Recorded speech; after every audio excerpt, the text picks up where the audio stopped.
반갑습니다. 저는 창원시정연구원에서 연구를 하고 있는 구본우라고 합니다. 당신은 누구신가요? 안녕하세요, 구본우 박사님. 저는 AI 유리입니다.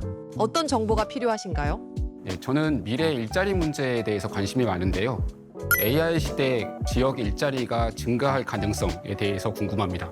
AI 시대의 지역 일자리가 늘어날 가능성은 매우 큽니다. 다양한 방법으로 AI 기술을 활용해 지역 일자리를 창출할 수 있습니다. 다음은 몇 가지 예시입니다. 첫째, 스마트 농업. AI를 이용해 농업 생산성을 높이고 효율적인 농업 관리를 통해 농업 분야의 일자리 창출을 도울 수 있습니다. 둘째, 원격 의료. AI 기반 원격 의료 시스템을 통해 지역 의료 접근성을 개선하고 의료 관련 일자리를 제공할 수 있습니다. 셋째, 스마트 제조업. AI와 로보틱스를 활용한 스마트 제조 공장을 운영해 지역 일자리를 창출할 수 있습니다. 넷째, AI 교육 및 훈련. 지역 주민들을 대상으로 AI 기술을 배우고 활용할 수 있는 교육 프로그램을 제공해 다양한 분야에서 일자리를 창출할 수 있습니다. 다섯째, 디지털 노마드 유치. AI 기반 원격 근무 환경을 조성해 디지털 노마드를 유치하고 지역 경제에 기여할 수 있습니다. 여섯째, 관광 및 문화 콘텐츠 개발. AI를 활용한 관광 정보 제공, 문화 콘텐츠 제작 등을 통해 관광 산업을 활성화하고 일자리를 창출할 수 있습니다. 이처럼 다양한 방식으로 AI 기술을 활용해 지역 일자리 창출을 도울 수 있습니다. 구체적인 계획과 실행이 필요하지만 AI는 지역 경제와 일자리 창출에 큰 잠재력이 있습니다. 더 궁금한 점이 있으신가요? AI 시대 지역의 일자리가 감소할 가능성도 있을까요?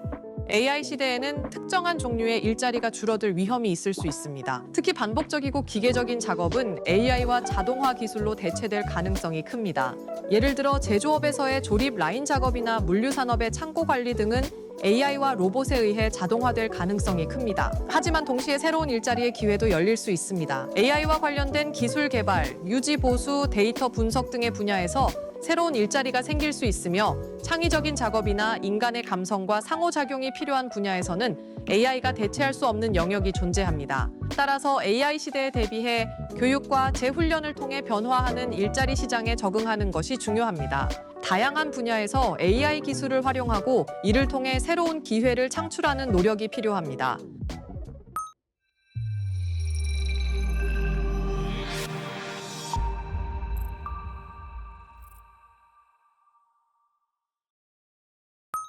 안녕하세요. 지역 생존 AI 프로젝트 우리 고향 부탁해 진행을 맡은 이승현입니다. 우리 일상으로 다가온 AI와 협업해서 지역 소멸 문제를 풀어보는 시간인데요. 오늘은 그 세 번째 시간으로 AI 새로운 일자리를 알려줘란 제목으로 이야기를 나눠보려고 합니다. 창원시정연구원 구본우 박사와 함께합니다. 안녕하세요. 예, 안녕하십니까.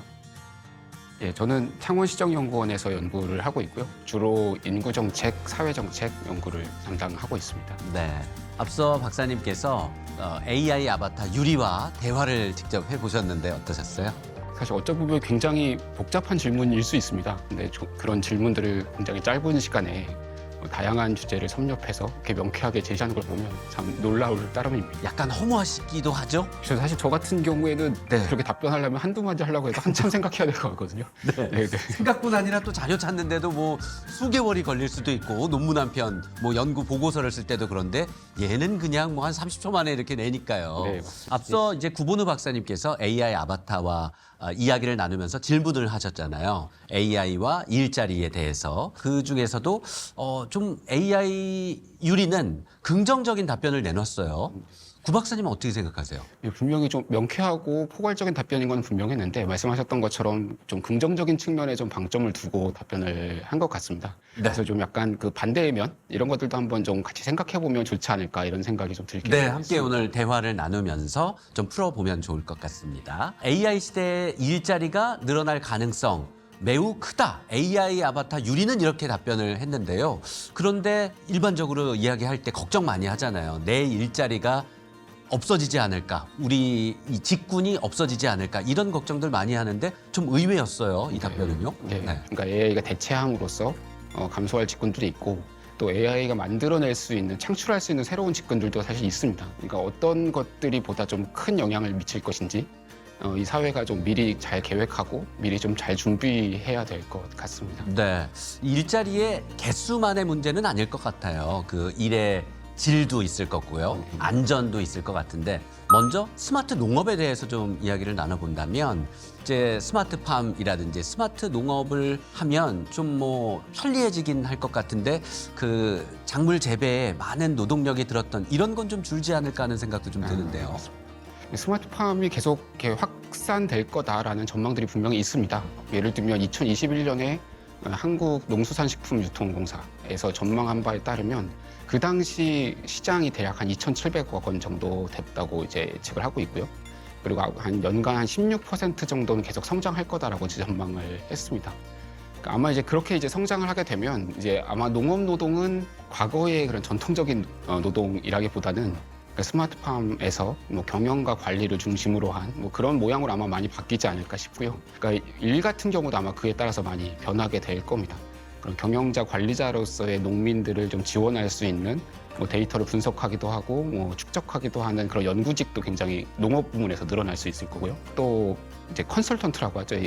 어쨌든 경영을 여러 가지 좋은 방향으로 할 수 있도록 지원해주는 그런 업무도 아마 늘어날 겁니다.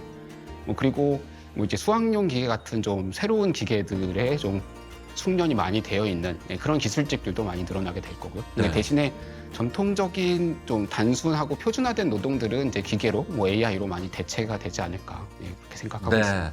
이번에는 이제 의료 부분 한번 말씀을 나눠볼게요. 우리 국민들의 건강 혹은 생명과도 직결된 부분이라서 좀 첨예하고 또 의료계에서는 우려도 많이 나타내고 있잖아요. 네, 맞습니다. 사실 이 비대면 진료라고 하는 게 그동안 일반적으로 허용되어 왔던 영역은 아닙니다. 다만 이제 코로나 시기를 좀 거쳐가면서 조금씩 이제 허용을 해야 된다라는 얘기들도 많이 나오고 있고 앞으로도 어느 정도는 좀 허용되어 가지 않을까라고 생각을 합니다.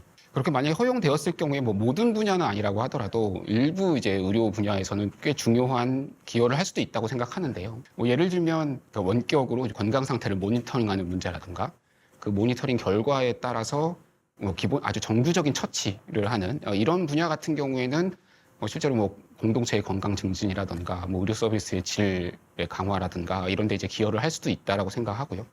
이제 그렇게 되면 이제 거기에 연관되어 있는 이제 직무들도 좀 새롭게 형성이 아마 될 겁니다. 정보가 왔다 갔다 해야 되고 축적을 해야 되는 문제이기 때문에 이 데이터베이스를 관리하는 사람들, 뭐 서버를 관리하는 사람들, 그리고 사실 의료 정보라는 건 사실 굉장히 중요한 정보니까 이 정보 보안과 관련한 직무들 아마 이런 것들도 많이 늘어나지 않을까 싶습니다. 다만 이제 아까 잠깐 말씀하셨던 것처럼 의료 분야라는 게 워낙 좀 민감한 분야라서 쟁점이 많은 것도 사실입니다. 일단 첫 번째는 의료계 안에서도 대면 진단을 하는 것보다는 확실히 이제 원격 의료를 한다거나 하는 것이 진단의 질이 떨어질 수 있다는 얘기는 사실 나옵니다. 뭐 이제 뭐 문진을 한다거나 아니면 이제 환자의 주변 환경들을 충분히 고려해야 분명하게 이제 진단을 할 수가 있는데 이제 원격 진단 차원에서는 이제 그런 것들을 할 수 없는 한계가 사실 있기 때문에 진단에 여러 가지 오진이 발생할 수 있는 가능성 뭐 이런 것들도 사실 얘기를 하고 있고요. 근데 여기서 이제 출발을 해서 이제 실제로 이제 오진이 발생했을 때 그 오진에 대해서 책임을 어느 정도나 이제 부여할 것인가 이런 것도 이제 법적, 제도적 쟁점이 될 수 있고요. 사실 조금 더 나아가자면 뭐 AI를 이용한 원격 진료가 더 확산되었을 경우에 AI의 이 기술적인 특성상 이 논리적인 추론 과정들을 이렇게 단계적으로 다 나눠서 설명해주기가 사실 쉽지가 않습니다. 예. 그러다 보니까 어떤 오진이 발생했을 때 도대체 어디서 오진이 발생했는지, 이유가 뭔지 이런 것들을 확인하기 어렵다는 것도 한 가지 좀 문제이고요. 또 한 가지는 이제 의료 데이터, 생체 정보 이걸 어떻게 다룰 것인가 이것도 사실 굉장히 중요한 문제입니다. 뭐 예를 들어 이제 2024년에 유럽 EU에서 인공지능법이라고 하는 이제 법이 통과됐는데요. 자, 기본적인 내용들은 이제 그 여러 가지 AI 시스템들을 위험 단계에 따라서 4개로 분류를 해서 그 위험 수준에 따라서 이제 규제를 하겠다라는 건데요. 그 중에 이제 생체 인식 문제, 뭐 생체 정보를 분류하는 문제, 이런 문제는 사실 대부분 이제 수용 불가능한 위험이라고 하거나 아니면 굉장히 고위험군으로 분류를 해서 굉장히 좀 강한 규제를 하고 있거든요. 네. 아무래도 이제 그렇게 되면 원격 의료가 확산되는 데는 아무래도 한계로 작용을 하겠죠. 네. 이번에는 이제 제조업 분야를 한번 보겠습니다. 스마트 제조업. 이 분야가 제일 일자리가 많이 줄지 않을까 싶기도 합니다. 왜냐하면 단순 반복하던 그런 노동력들이 이를 기계가 로봇이 대체하는 경우들 많이 있잖아요. 네, 맞습니다. 그 제조 공정이 AI가 많이 도입이 되고 자율화되면 실제로 분명히 편익이 있을 거라고 생각합니다. 이미 지역에서도 최소한 한 중견 기업쯤 되면 뭐 부품 검사들을 뭐 AI를 이용해서 하는 경우도 사실 많이 있고요. 그 외의 기업들에서도 유지 보전 업무들을 AI를 이용해서, 그러니까 공정들을 충분히 잘 분석을 해서 고장 가능성들을 미리 예측하는 그런 시스템들을 많이 도입하고 있습니다. 안전에 있어서는 이제 기기가 대신 해주는 부분에서 어떤 효용이랄까요? 이점이 분명히 있을 것 같아요. 네, 맞습니다. 몇 가지 이제 굉장히 중요한 위험한 영역들이 것, 이런 거. 그러니까 이제 검사라든가 미리 고장을 예측하는 문제라든가 그런 안전에 대해서 그러니까 표준화된 업무이지만 굉장히 위험한 업무들을 이제 대체한다거나 이런 쪽에서는 굉장히 큰 효용이 있을 거라고 생각을 하고 있습니다. 네. 창원시정연구원에서는 그러면 지자체나 국가에서 뭐 보전을 해주고 지원해줘야 한다 뭐 이런 연구 보고도 많이 하시나요? 예, 뭐 사실 제가 한 거는 아니지만 꼭 기업과 산업만의 문제만이 아니라 뭐 사실 다양한 뭐 기술들을 어떻게 적응할 것인가, 사회 정책 차원에서 어떻게 적응할 것인가, 다양한 차원에서 이제 그런 지원책들을 이제 많이 고민을 하고 있고요. 조금 더 이제 크게 얘기를 하자면 저도 이제 사회가 이걸 어떻게 준비하고 어떻게 받아들일 것인가가 개별 기업들에게 맡기는 것보다도 훨씬 좀 중요한 과제라고 저는 생각합니다. 뭐 예를 들면 유럽에서는 얼마 전에 아마 작년이었던 걸로 기억하는데 인더스트리 5.0을 선언했습니다. 유럽위원회에서. 기본적인 내용은 이제 제조업을 디지털화하는 것, 이렇게 자동화, 자율화하는 것이 이제 인더스트리 4.0의 기본적인 내용이었는데 그러다 보니까 주로 제조업을 디지털화하는 데 초점을 맞추고 거기서 뭐 인간의 문제, 환경의 문제, 지속 가능성의 문제 이런 것들은 상대적으로 좀 종속적 위치에 좀 놓여 있었던 것이 사실이거든요. 근데 유럽에서 이번에 인더스트리 5.0을 선언하면서 제시했던 내용이 이제 인간 중심성, 그리고 회복력, 지속 가능성 뭐 이런 가치들을 제일 우선하는 가치로 두고 인간과 기계의 협력을 조직하겠다. 그러니까 이런 얘기들을 이제 하고 있습니다. 그러니까 사실상 사회 전체가 인간을 어떻게 하면 인간이 보다 이제 고차원적인 인간 역량의 영역으로 넘어가게 될 것이고 그런 영역에서 인간이 이제 일정한 역할을 담당하면서 기계와 협력해 갈 것인가라고 하는 이제 비전들이 이제 계속 제시가 되고 있고요. 전반적인 그런 비전, 전략들을 세우는 게 굉장히 중요한 때가 되어가고 있다고 생각합니다. 네. 네, 다음은 이제 디지털 노마드 유치라는 AI 유리의 답변에 대해서 이야기를 좀 해볼게요. 디지털 노마드 하면 이제 원격 근무, 재택근무 뭐 이런 거 이야기하는 건가요? 아무래도 이제 그렇죠. 사실 뭐 그 모양새로만 놓고 보자면 여러 다양한 이제 디지털 기계를 가지고 시간과 장소에 구애받지 않고 이제 일을 하고 그렇게 일하는 사람들의 이제 네트워크가 이제 산업과 기업의 좀 중요한 조직 형태가 되는 이런 걸 이제 디지털 노마드라고 아마 부를 수 있을 것 같은데요. 사실 우리나라에도 특히나 이제 코로나 시기 때 엄청나게 증가를 했습니다. 근데 이제 문제는 그 후에는 또 다시 이제 감소를 하고 있다는 건데요. 경제활동 인구조사 통계에 따르면 2021년에 114만 명까지 이제 증가를 했다가 그 이전에는 한 10만 명이 채 안 되는 수준이었거든요. 오, 10배 이상 늘었네요. 네, 맞습니다. 예. 네. 114만 명까지 증가를 했다가 2024년에는 다시 53만 명까지 이제 감소를 했습니다. 그래도 늘긴 늘었어요. 네, 맞습니다. 네. 이제 코로나 이전보다는 확실히 늘었는데 다시 이제 그 성장이 둔화되고 있는 것은 맞습니다. 이게 이 문제가 제가 보기에는 조직의 구조를 어떻게 창출할 것인가의 문제와 사실 연관이 있기 때문에 사실상 여러 기계가 발전하고 기술이 발전을 하고 한다고 해도 성장을 하는 데 일정한 좀 한계가 있을 수 있습니다. 뭐 예를 들면 전통적인 조직 문화를 굉장히 좋아하시는 기업들도 물론 있고요. 네.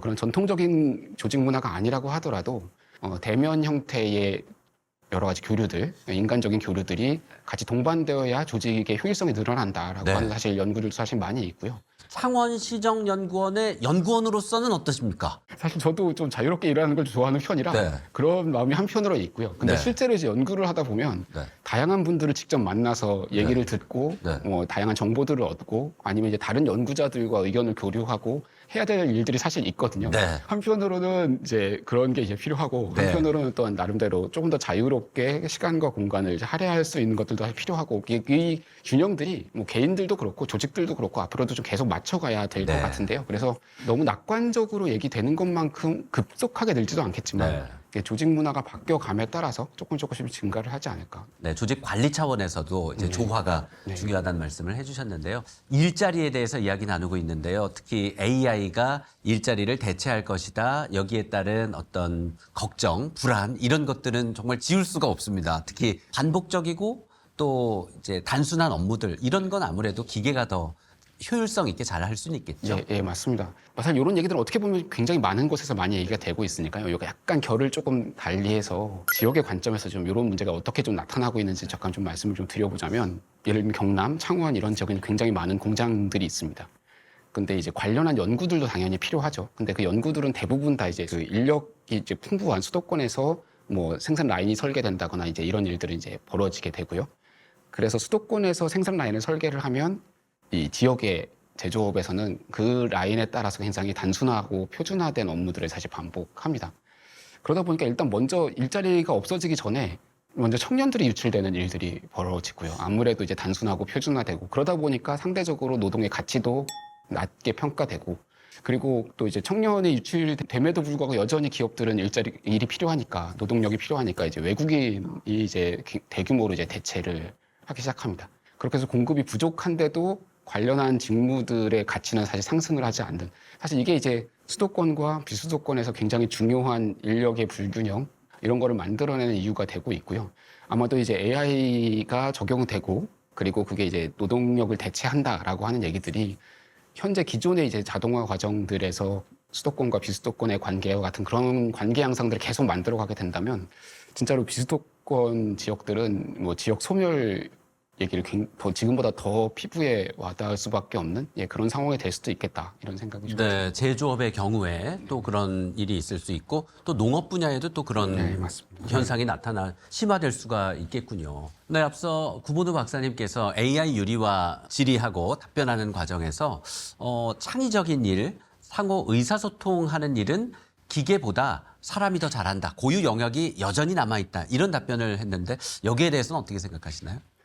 얼마 전에 좀 이슈가 됐던 논문이 하나 있습니다. 애플의 연구진들이 Illusion of Thinking이라고 하는 논문을 발표했는데요. 기본적인 그 논문의 설계는 이런 겁니다. 그러니까 어떻게 보면 약간은 좀 이전의 AI 모델이 하나 있고요.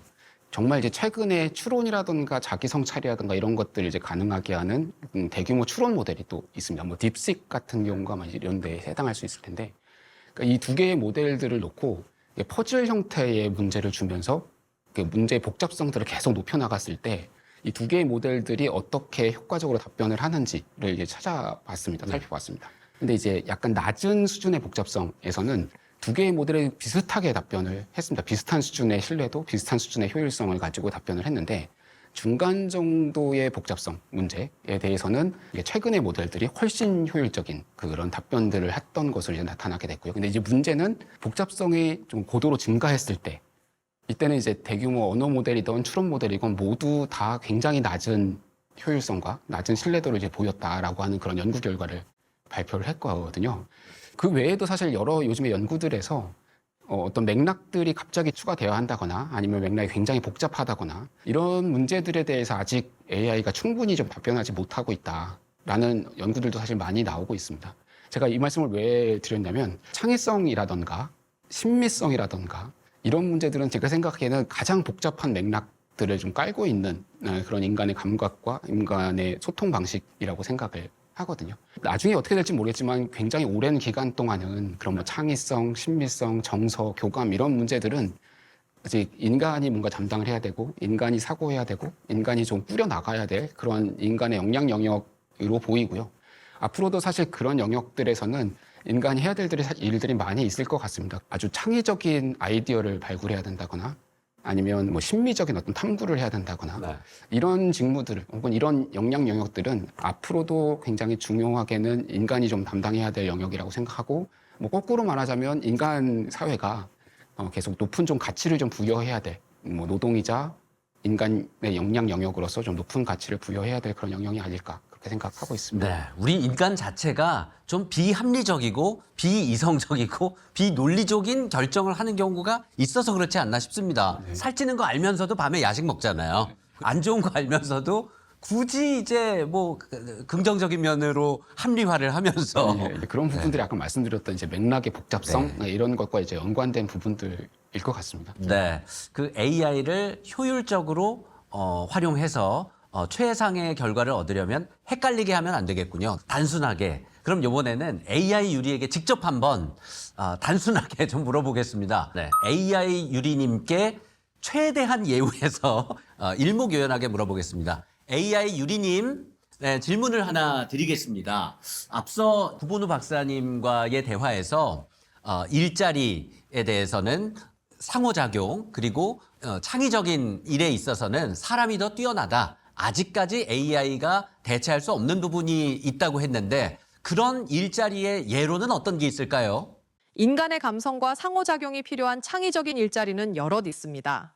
AI가 대체하기 어려운 분야로 다음과 같은 직업들을 예로 들 수 있습니다. 첫째, 예술 및 엔터테인먼트, 음악가, 화가, 작가, 영화감독, 배우 등 예술적 창작과 표현이 필요한 직업들. 둘째, 교육, 교사, 교육자, 트레이너 등 학생이나 학습자와의 상호작용이 필요한 분야. 셋째, 사회복지 및 상담, 사회복지사, 심리상담가, 코치 등 사람의 감정을 이해하고 지원하는 직업. 넷째, 의료, 의료진들은 환자와의 신뢰와 소통이 중요한 덕분에 인간의 감성적 접근이 필요합니다. 특히 상담치료사, 치과의사, 간호사 등이죠. 다섯째, 디자인 및 광고, 그래픽 디자이너, 패션 디자이너, 광고 기획자 등 창의적이고 독창적인 아이디어가 필요한 직업. 여섯째, 문화와 커뮤니티 이벤트 매니저, 커뮤니티 활동을 기획하고 실행하는 직업으로 사람들과의 소통과 관계 형성이 중요한 역할을 합니다. 일곱째, 사업 기획 및 컨설팅, 사업 전략 컨설턴트, 인사관리 전문가 등 사람의 통찰력과 다양한 경험이 필요한 직업. 여덟째, 유명 요리사 및 소믈리에, 음식과 음료에 대한 감각이 요구되며 새로운 미각 경험을 제공하는 직업. 이처럼 인간의 독창성, 감성, 그리고 사람 간의 상호작용이 중요한 직업들은 AI가 대체하기 어려울 것입니다. 네, 우리 일자리에 대해서 창원시정연구원 구본우 박사님과 이렇게 이야기를 나눠봤는데요. 오늘 말씀 감사합니다. 네.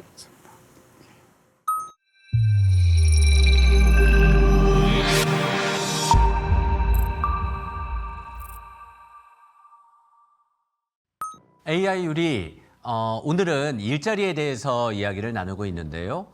그중에서 AI 시대에 가장 먼저 사라지게 될 일자리에는 어떤 게 있을까요? AI와 자동화 기술의 발전으로 가장 먼저 사라질 가능성이 높은 직업들은 반복적이고 기계적인 작업을 주로 하는 직업들입니다. 다음은 그 예시들입니다. 첫째, 제조업 조립 라인 작업자. 단순 반복 작업을 주로 하는 제조업 조립 라인 작업자들은 자동화 로봇으로 대체될 가능성이 큽니다. 둘째, 데이터 입력권. 기계가 데이터를 자동으로 수집하고 처리할 수 있게 되면서 데이터 입력 작업자들의 역할이 줄어들 수 있습니다. 셋째, 콜센터 상담원. AI 챗봇과 자동 응답 시스템이 발전하면서 기본적인 문의사항에 대한 대응은 AI가 대신 처리할 수 있습니다. 넷째, 현금 출납원. 자동화된 계산과 결제를 도입한 캐셔리스 시스템으로 인해 현금 출납원의 수요가 감소할 것입니다. 다섯째, 회계사무원. AI와 소프트웨어가 복잡한 계정과 거래를 자동으로 처리하게 되면 기본 회계 업무를 하는 사무원들이 영향을 받을 수 있습니다. 여섯째, 검표원 및 매표원. 자동화된 검표 시스템과 온라인 티켓 예약 시스템의 도입으로 인해 감소할 가능성이 있습니다. 일곱째, 택배 및 픽업 서비스 원. 자율주행 차량과 드론 기술이 발전하면서 물품 배달 업무가 자동화될 수 있습니다. 이러한 직업들은 AI와 자동화 기술로 대체될 가능성이 높지만 새로운 기술과 역할이 필요한 분야에서 새로운 일자리와 기회도 생겨날 것입니다. 따라서 변화하는 산업 환경에 대비해 지속적인 교육과 기술 습득이 중요합니다.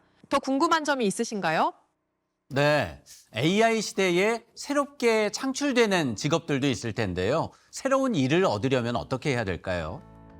새로운 일자리의 기회를 잡기 위해서는 다양한 요소들이 중요합니다. 다음은 몇 가지 주요한 사항들입니다. 첫째, 지속적인 학습과 기술 습득, 인공지능과 빅데이터, 클라우드 컴퓨팅 등 최신 기술 트렌드를 이해하고 관련 기술을 습득하는 것이 중요합니다. 온라인 학습 플랫폼이나 자격증 과정 등을 활용해 지속적으로 배우는 노력이 필요합니다. 둘째, 창의적 사고와 문제 해결 능력. 기술의 발전과 함께 요구되는 창의적 사고와 문제 해결 능력을 키우는 것이 중요합니다. 새로운 아이디어를 제시하고 복잡한 문제를 효과적으로 해결하는 능력을 연마하세요. 셋째, 협업과 소통 능력. 팀 내에서 효과적으로 협업하고 원활하게 소통하는 능력은 언제나 중요한 자질입니다. 다양한 사람들과의 협업 경험을 통해 이 능력을 키우세요. 넷째, 개인 브랜딩. 자신의 역량과 성과를 효과적으로 알리고 전문성을 뽐낼 수 있는 개인 브랜딩이 필요합니다. 온라인 프로필 관리, 네트워킹, 블로그 작성 등을 통해 자신을 알릴 수 있는 기회를 만드세요. 다섯째, 인공지능과 친화적인 업무 습득. 인공지능과 협업할 수 있는 업무 방식을 익히고 이를 통한 업무 효율성을 높이는 방법을 모색하세요. 인공지능 도구와 활용법을 익히는 것이 중요합니다. 여섯째, 다양한 경험 쌓기. 다양한 산업과 분야에서 경험을 쌓아 자신의 스킬셋을 넓혀가는 것이 필요합니다. 인턴십, 자원봉사, 프로젝트 참여 등을 통해 실무 경험을 쌓으세요. 7째, 적응력과 유연성. 빠르게 변화하는 기술 환경에 적응하고 필요에 따라 새로운 역할을 수행할 수 있는 유연성을 가지는 것이 중요합니다. 변화에 대해 긍정적인 태도를 유지하세요. 이러한 요소들을 통해 새로운 일자리 기회를 잡고 지속적으로 성장할 수 있을 것입니다. 네, 새로운 일자리를 얻기 위해서 준비할 내용들이 참 많은 것 같은데요. 부지런히 배우고 습득을 해야 될 것 같습니다. 변화하는 산업 환경에 대비해 지속적인 교육과 기술 습득이 중요하다는데요.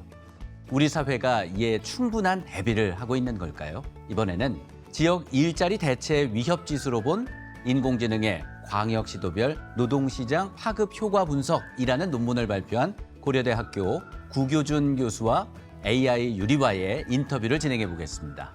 질문은 인공지능이 직접 선별한 질문으로 진행해 보겠습니다. 구교준 교수님, 안녕하십니까? 네, 안녕하세요. 저는 고려대학교 행정학과의 구교준 교수라고 합니다. 네, 교수님께서는 최근에 AI가 지역 일자리에 미치는 영향에 대한 연구를 진행하셨는데요. 이걸 광역 지자체별로 나눠서 분석을 하셨어요. 행정학 연구자신데 AI에 언제부터 그렇게 관심을 갖게 되셨는지요? 네. 제가 인공지능에 대해서 처음 알게 된 거는 제가 대학원 다닐 때였기 때문에 꽤 오래됐어요. 그러다가 이제 책에서만 보던 인공지능을 실제로 접한 거는 애플의 시리나 아니면 갤럭시 빅스비 같은 걸 통해서 접했는데 그 당시에는 처음에 그게 나왔을 때는 좀 시원치 않더라고요. 이제 그러던 게 2023년도에 GPT를 처음 경험하면서 이건 진짜 물건이다 싶었죠. 그래서 이것 때문에 세상이 많이 바뀌겠구나라는 생각을 많이 했고, 그 중에 하나가 일자리에 관한 거였고, 그래서 이런 인공지능이 일자리에 어떤 영향을 끼치게 될 것인가를 본격적으로 그때부터 연구하기 시작했습니다. 네, 연구 결과가 궁금합니다. 일자리 위험 지수가 높은 지역, 구체적으로 제시가 됐나요? 저희 그 연구 결과에서 나타난 상위 지역은 강원하고 제주 지역이거든요. 근데 이제 강원하고 제주 지역이 그렇게 그 일자리 위협이 높은 가장 큰 이유는 인공지능에 의해서 대체 압력이 많은 직업들이 거기 있기 때문에 그래요. 근데 이제 그 직업들을 잘 살펴보면 이 지역의 산업 구조하고 좀 연결이 되거든요. 이 지역이 다들 아시다시피 청정 지역이다 보니까 관광 산업이 굉장히 발달이 되어 있습니다. 그래서 관광 산업에 종사하는 사람들이 굉장히 많이 있는데 그분들이 가장 대체 위협에 많이 노출된 분들이세요. 그러다 보니까 그 지역의 대체 위협이 높은 걸로 나타났습니다. 네, 좀 의외이기도 합니다. 오히려 이런 청정 지역에서 사람을 대상으로 하는 이런 서비스업, 관광업은 AI가 대체하기 어렵지 않을까라는 생각도 얼핏 들기도 하는데 또 말씀 중에는 상위 지역, 하위 지역을 나누시기도 했고요. 강원과 제주 지역, 이 산업군의 특성이 좀 다른 지역과 좀 차이가 있는 것 같은데요. 얼마나 차이가 있었나요? 그렇죠. 유의미한데요. 가장 큰 차이는 일단 세종은 성격이 좀 달라요. 거기는 이제 공무원들이 굉장히 많이 있기 때문에 거긴 성격이 좀 다르고요. 서울하고 대전을 보셔야 되는데 서울하고 대전은 가장 큰 차이가 상당히 다양한 산업과 직종으로 구성이 돼 있다는 점입니다.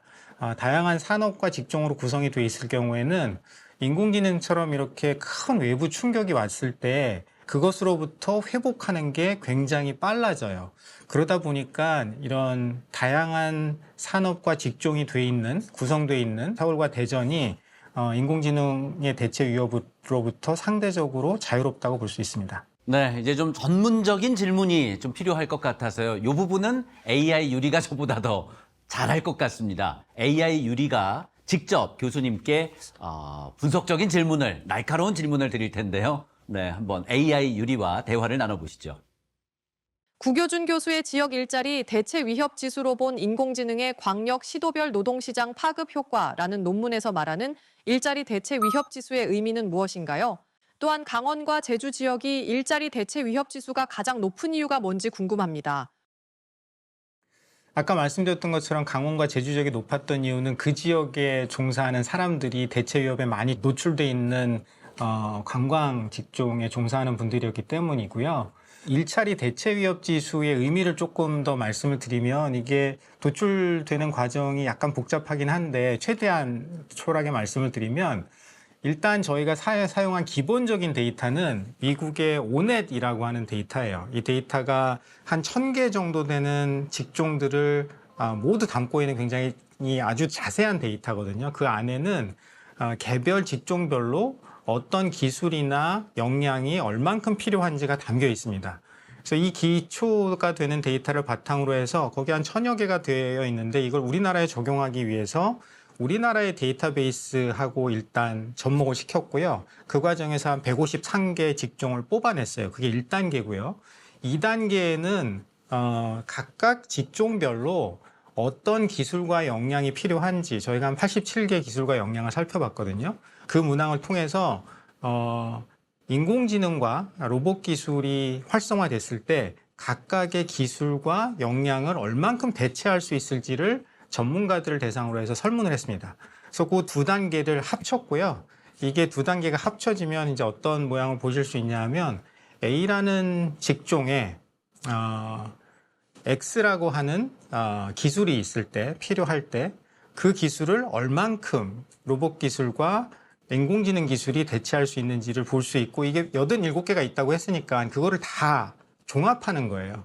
그렇게 되면 어떤 그 결과가 나오냐 하면 A라는 직종에 요구되는 87개의 기술과 역량이 로봇 기술과 인공지능 기술에 의해서 얼마만큼 대체할 수 있을까를 0과 1 사이의 지수로 표현을 할 수 있게 됩니다. 약간의 통계적인 절차를 거쳐서요. 저희가 그거를 대체 위협 지수라고 불렀고요. 이제 그걸 바탕으로 해서 분석을 한 겁니다. 교수님 논문에서 강원, 제주, 경북 등 이 지역이 고위험군으로 분석이 되고 있습니다. 그렇다면 이들 지역에 특화된 정책은 어떤 방향으로 기획이 되어야 할까요? 제가 생각하기에는 일반적인 재교육 프로그램, 일자리 재교육 프로그램으로 접근을 하면 안 될 것 같고요.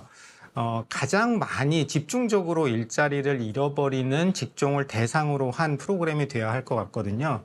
저희는 이제 그런 프로그램을 저희 연구팀에서는 커리어 레더 프로그램이라고 얘기를 하는데요. 조금 자세하게 말씀을 드리면 대체 가능성이 굉장히 높은 직종들이 있어요. 근데 대체 가능성이 상대적으로 낮지만 비슷한 기술과 역량을 활용하는 직종이 있습니다. 그러면 그 두 직종을 매칭하는 거예요.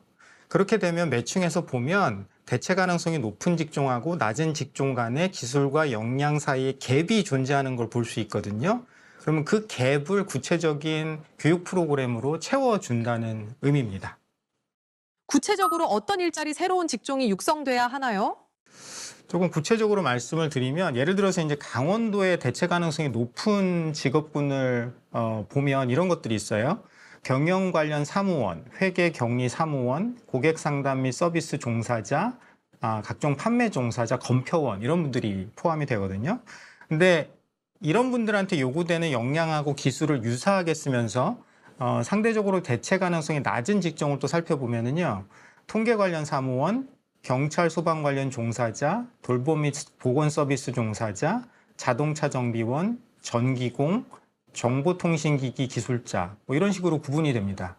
약간의 차이가 느껴지시는지 모르겠는데 앞서서 말씀드렸던 직업군들은 굉장히 단순 사무직, 단순 서비스직이고요. 두 번째 말씀드린 직업군들은 서비스직이긴 한데 조금은 더 종합적이고 그다음에 높은 수준의 지식이나 아니면 기술을 요구하는 서비스직이거나 아니면 그 장비를 실제로 사용하는 기술직, 기능직들일 거예요.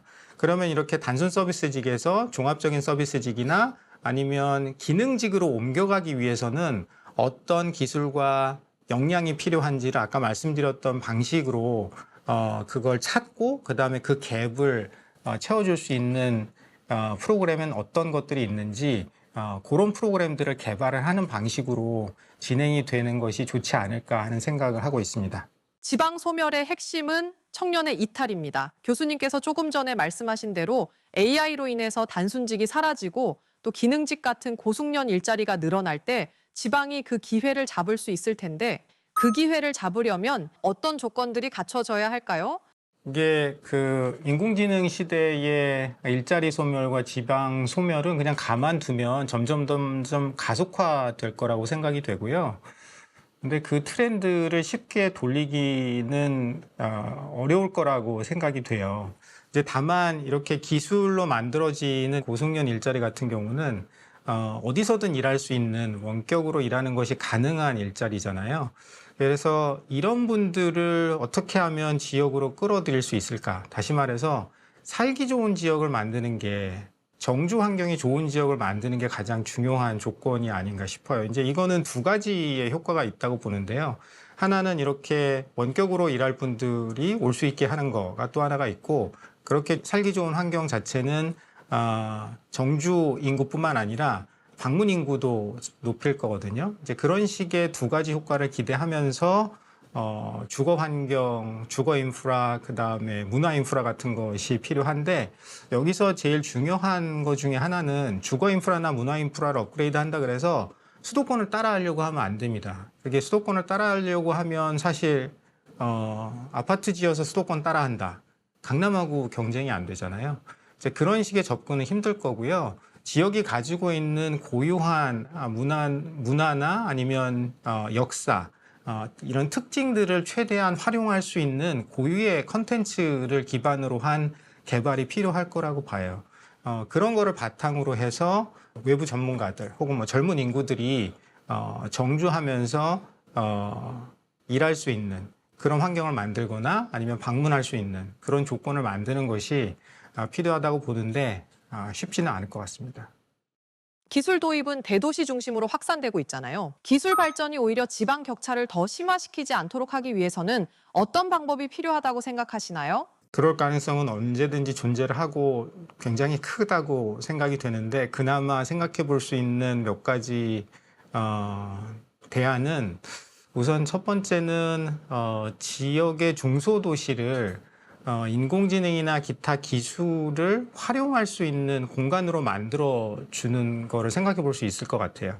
이 서울은 워낙에 복잡하고 규제도 많고 비용도 많이 들기 때문에 그게 아니고 조금 더 자유롭게 그리고 낮은 비용에서 새로운 기술을 테스트할 수 있는 테스트베드를 만들어서 제공을 해주는 거죠. 이런 면에서는 중소도시가 아마도 수도권보다는 강점이 있을 거라는 생각이 들고요.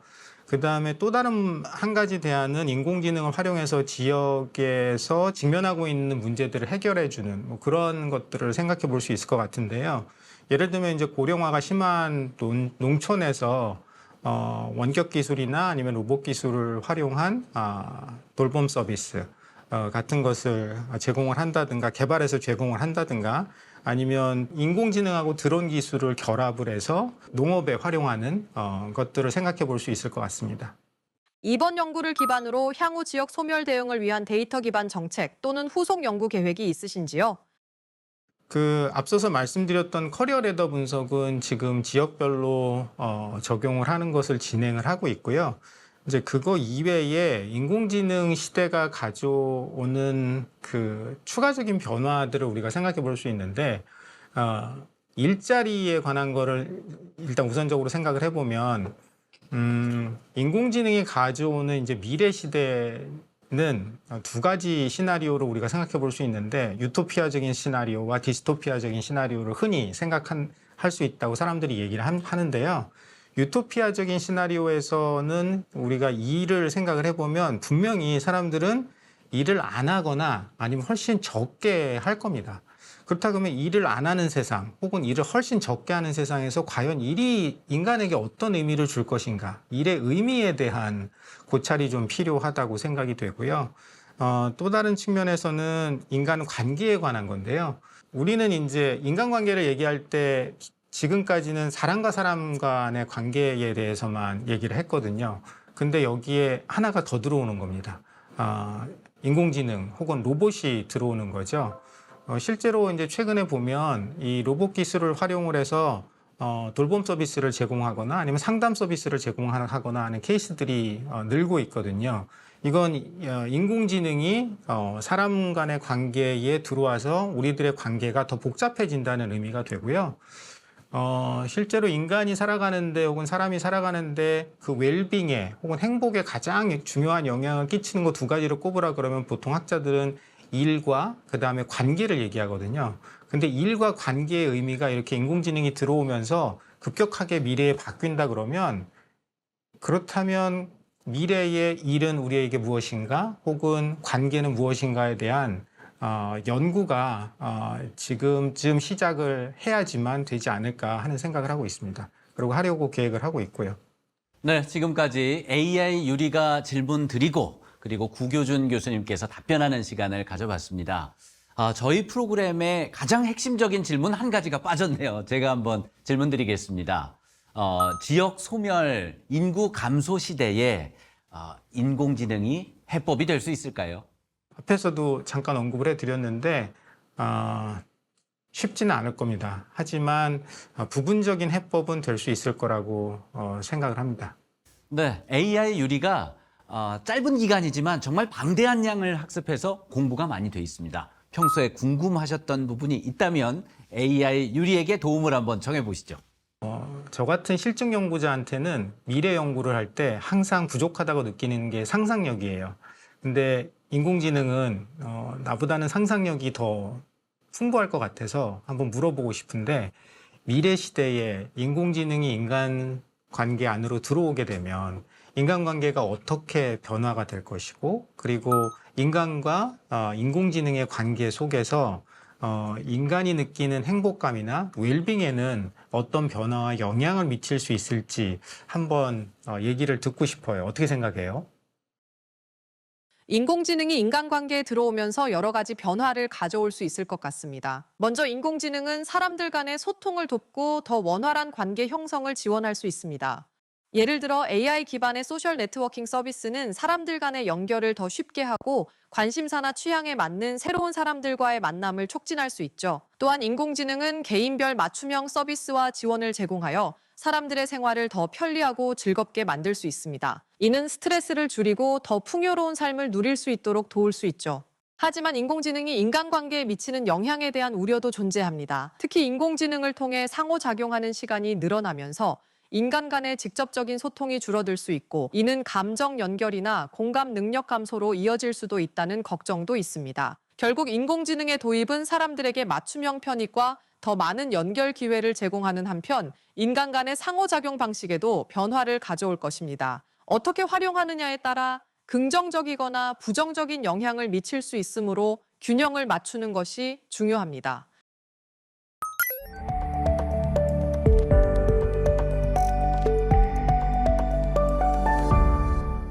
안녕하세요. 아나운서 박지연입니다. 반갑습니다.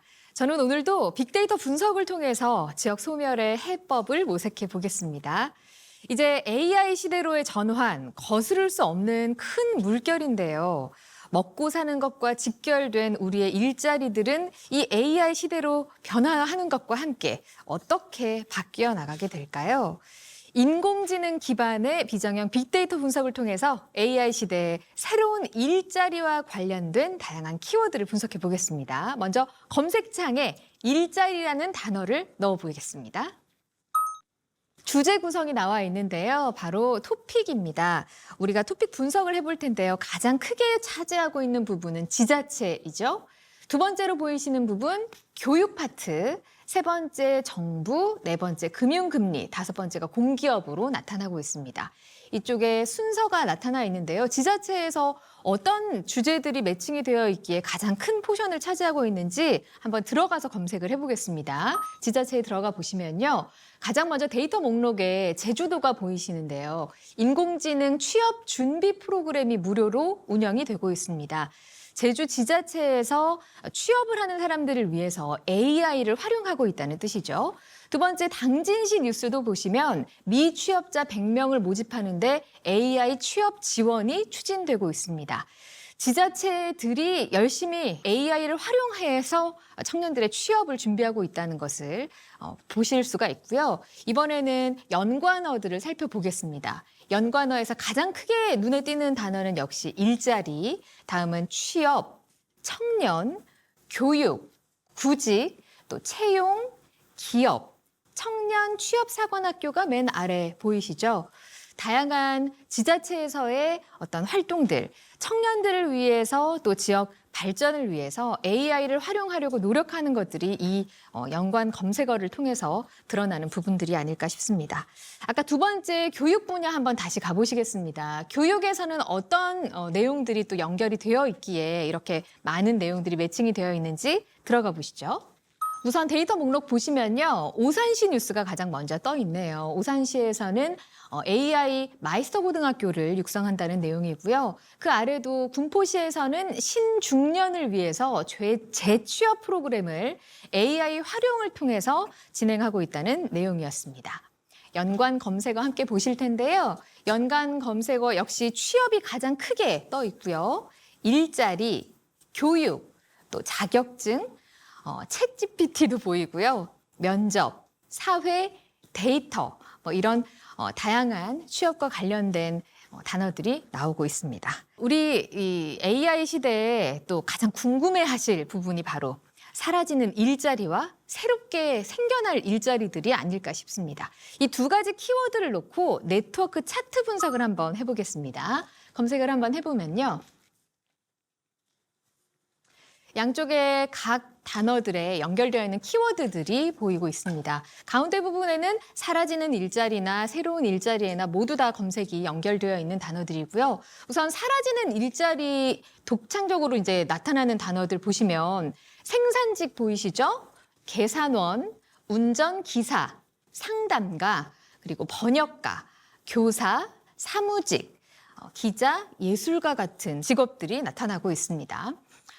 새로운 일자리로는 어떤 단어들이 연결되어 있나요? 데이터 과학자, 데이터 사이언티스트, 크리에이터, 제작자, 프리랜서, 최고 경영 책임자, 설계자, 분석가 등이 나타나고 있습니다.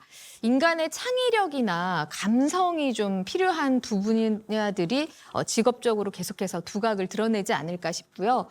보시면 코디네이터라든지 큐레이터 같은 직업들도 보이시죠? 맞춤형으로 사람들에게 무언가를 제시해 줄 수 있는 그런 분야들도 새로운 기회가 될 수가 있지 않을까 싶습니다. 빅데이터로 살펴본 AI 시대의 일자리 분석이었습니다. 현재까지는 이 변화하는 시대 흐름에 맞춰서 지자체를 중심으로 AI를 활용한 취업 교육이 활발해지고 있는 것을 확인할 수 있었고요.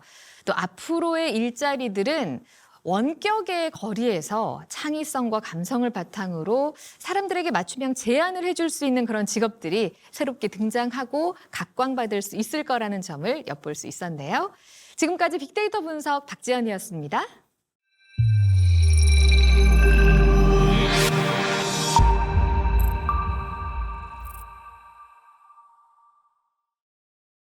네, 지역 소멸에서 가장 중요한 요체라면 역시 일자리라고 생각합니다. 일자리가 많이 있으면 지역 경기가 부흥할 테고요. 그렇지 않으면 반대 현상이 나타날 수 있는데요. 그런 측면에서 저희가 인공지능이 굉장히 중요한 어떤 검토의 대상이 된다고 보는데요. 인공지능은 그 자체가 미래 산업입니다. 좋은 일자리를 만들 수 있는 미래 산업이고, 또 한편으로는 기존에 있는 많은 산업들이 있지 않습니까? 많은 산업들의 효율성을 높일 수 있는 중요한 산업의 구성 요소가 되거든요. 따라서 아마 가까운 장래에는 대부분의 일터나 또는 사무하는 직장에서 대부분이 인공지능에 관련된 관리자가 필요할 테고, 또 데이터에 대한 관련된 전문가가 필요한 그런 상황이 될 텐데요. 그런 좋은 일자리를 장래에 만든다는 측면에서 미리 준비하는 그런 모습이 필요한 시기라고 생각합니다. 산업이 있어야 되고 일자리가 있어야 되거든요. 일자리를 미래차, 미래 모빌리티가 어느 정도 해소해 줄 것이다 라고 생각을 합니다. 미래차는 원주에 있는 그런 내연기관차 부품기업들이 미래차 부품기업들로 이렇게 업종 전환이 되면서 미래차 산업을 이제 일궈 나갈 것이고요. 미래 모빌리티 분야 관련해서 뭐 교통약자들이 탈 수 있는 그런 이동기기, 움직일 수 있는 모든 것들을 미래 모빌리티라고 이제 얘기를 했을 때 그런 미래 모빌리티 산업을 육성함으로써 일자리가 생길 거고, 그 어떻게 보면 미래차와 미래 모빌리티의 양대 그런 분야에서 일자리가 생김으로써 정주 여건이 개선이 될 것이다 라고 이제 보시면 될 것 같습니다. 그래서 일자리, 의료, 문화, 교육 이런 것들이 개선이 되면서 정주 여건이 좋아지고 지역 소멸은 어느 정도 해결이 될 것이다 라고 이렇게 보시면 될 것 같습니다. 저희가 서비스하고 있는 산업 현장에는 당장 AI가 막 깊숙하게 침투해가지고 일자리를 변화시키고 있다고 느끼지는 않고요. 아직 이제 로봇이 완전히 대체하지 않는 이상은 큰 영향은 없다고 보고 있습니다. 하지만 한국어를 교육해주거나 한국어로 직무 설명, 안전 교육 설명을 해줄 때만큼은 이 AI 튜터와 실시간 통번역기가 대신 해주기 때문에 훨씬 시간과 비용을 절감하고 있습니다. 이 부분 관련의 기술에서는 아직 최첨단 기술이다 보니까 많은 연구와 이제 시행착오를 계속 해야 되기 때문에 아마 더 많은 인원들을 고용하고 같이 일해야 될 것 같습니다. 제가 말씀드리고 싶은 거는 그러니까 지금 어떤 젊은 친구들, 청년 스타트업 대표님들이나 아니면 이제 창업을 준비하시고 아니면 내가 스타트업을 정말 가도 되나? 내가 이 지역에서 먹고 살 게 있나? 무조건 수도권을 고민하는 친구들에게 좀 해드리고 싶은 얘기는 충분히 지금 잘하고 계시고 충분히 똑똑하시고 충분히 열심히세요. 그런데 우리가 어디로 갈지 이 방향에 대해서 좀 생각을 한 번만 좀 해보시고 그러니까 고개를 한번 들고 열심히 하시면 좋을 것 같아요. 이미 지역에서 글로벌 비즈니스를 만들 수 있는 환경은 우리 선배님들을 통해서 어르신들을 통해서 잘 갖춰진 토양이고요. 이제는 우리가 쫄지 말고 젊은이들의 패기요 글로벌을 꿈꾸면서 뛰면 됩니다. AI의 툴을 장착하시고 뛰시면 얼마든지 지금 계시고 지금 살고 싶은 그 지역에서 만들 수 있습니다. 그러니까 쫄지 마시고 자신감 가지시고 고개 들고 글로벌 비즈니스를 같이 했으면 좋겠습니다. MBC 강원 영동, 원주, 충북, 대전, 광주, 목포, 경남, 제주 MBC 8개사 공동기획 지역생존 AI 프로젝트 우리 고향 부탁해 오늘 3번째 시간이었습니다. 네. AI 시대의 일자리를 좀 살펴봤는데요. 우리 모두의 고민이 깊어지는 시간이 아니었나 싶네요. 이렇게 지역생존 AI 프로젝트 우리 고향 부탁해는 인간이 묻고 AI가 데이터를 학습하고 분석하며 전문가와 지역 주민들의 목소리를 통해서 현실적인 해법을 모색하고자 합니다. 지역생존 AI 프로젝트 우리 고향 부탁해 다음 시간에는 4부 AI 우리 삶을 돌봐주러 함께하겠습니다. 고맙습니다.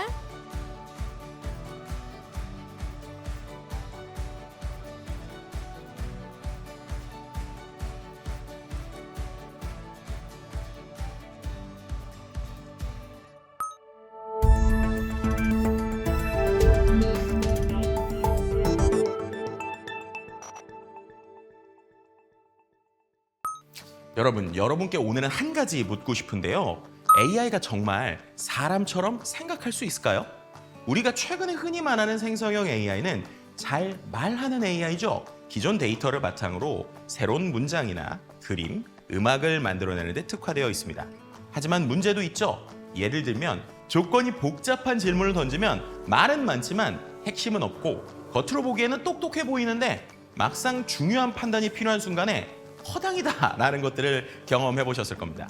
그런데요, 이 최근에 등장한 AI는 뭔가 다릅니다.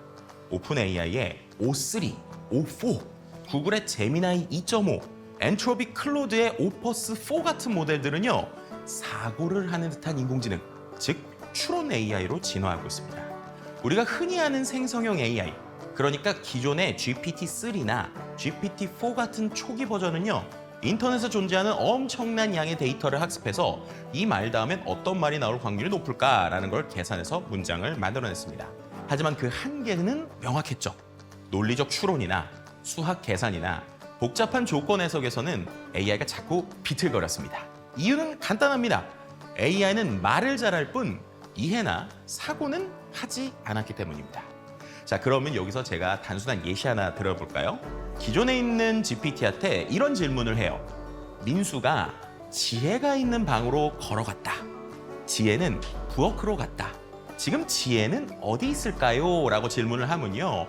기존의 GPT-3나 GPT-4 초기 모델은 종종 방이다 라고 이상한 답변을 합니다. 왜냐면요, 문장을 쫙 보시면 이 문장 구조 자체에서 민수가 지혜에게 간다라는 흐름만 기억하고 그 뒤에 있는 지혜가 나중에 부엌으로 갔다라는 문장은 무시하는 경우가 많았기 때문입니다. 그러니까 앞 문장에서의 흐름은 패턴으로 기억하고 있는데 뒤에 건 논리적으로 업데이트를 못하니까 답변이 이상한 거예요. 반면 최근에 추론형 AI한테 질문을 하면 이렇게 대답을 합니다. 지혜는 부엌에 있습니다. 민수가 그녀가 있던 방으로 갔지만 그녀는 이미 부엌으로 이동했습니다. 자, 이거는 단순한 기억력 문제가 아니죠. 시간 순서, 주체의 행동 변화, 상황 업데이트까지 계산해서 논리적으로 문장을 해석한 결과입니다. 이것을 바로 리즈닝, 즉 추론이라고 얘기합니다. 사람이 어떤 일을 할 때 단계별로 생각을 하고 해나가는 것과 같은 형태라는 것이죠. 즉 AI가 단순히 정보를 나열하는 것이 아니라 상황의 구조를 파악하고 조건과 변수에 따라서 유보적이면서도 합리적인 판단을 내리는 수준까지 도달했다라는 것이죠. 흥미로운 것은요, 이 오픈 AI가 챗GPT한테요 추론이 가능한 O3랑 O4를 지금 메뉴로 넣어놨거든요. 근데 그 메뉴에 보시면요, 그 능력을 추론이라고 번역하지 않았고 이성이라고 번역했습니다. 왜 그럴까요? 생각을 해보시면 추론이라고 하는 말은 계산이고 기술처럼 들리잖아요. 근데 이성이라는 건 마치 인간의 고유의 능력처럼 느껴지죠. 즉 AI가 점점 인간과 유사한 사고 체계를 가진 존재다라고 진화하고 있음을 암시한 표현이다라고 할 수 있습니다. AI가 단순히 데이터를 다루는 기계가 아니라 이제는 사고 파트너로 변하고 있다는 선언입니다. 이런 AI의 변화는요, 교육이나 경영, 법률, 심지어 철학적 토론의 영향까지 영향을 미치기 시작했습니다. 결국 우리는 창작하는 AI에서 사고하는 AI로의 전환점을 마주하고 있습니다. 정리하자면 이렇습니다. 생성형 AI는 말하는 AI였다면 추론형 AI는 생각하는 AI입니다. 그리고 그 생각은 이제 막 인간의 방식과 맞닿기 시작한 단계입니다. 이제 우리는 질문해야 합니다. AI가 이성을 갖기 시작한다면 우리는 어떤 이성을 가지고 그들과 소통할 것인가? 지금까지 김덕진이었습니다.